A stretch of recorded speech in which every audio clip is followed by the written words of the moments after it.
ఇంట్లో మాత్రం ఒకటి మాత్రం వాస్తవం. కవిత మా బావ వచ్చిరాని పని చేసిండు, మా బావ అవినీతి తిమింగలము, మా బావ అందరికాడికి దోసుకున్నాడు, మా బావ మా అయ్యను మొత్తం మభ్యపెట్టి ఆగమాగం చేసి ఏదేదో చేస్తుండు,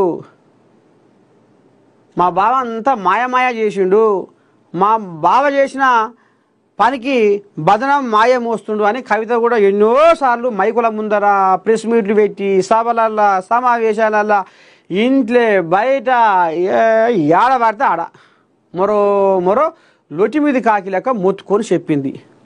మా బావను నమ్మకూరి, మా బావ మంచోడు కాదని. ఎవరు? హరీష్ రావు. మరి కవితమ్మ గతకాలం మరో మొత్తుకొని చెప్తే డప్పు కొట్టి హరీష్ రావుకు ఎందుకు కాక పుడతలేదు?